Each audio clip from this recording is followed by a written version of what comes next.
बिस्मिल्लाहिर्रहमानिर्रहीम। अस्सलाम वालेकुम नर्सरी क्लास।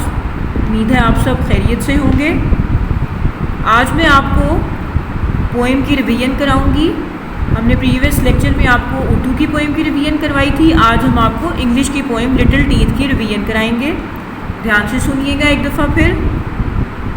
मैं पोएम शुरू करने लगी हूँ, इसकी ट्यून को फॉलो कीजिएगा। I am your little teeth, clean and bright.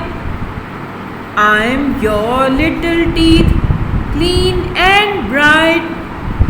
Please brush me both day and night. Please brush me both day and night. First you make your brush go up and down. First you make your brush go up and down.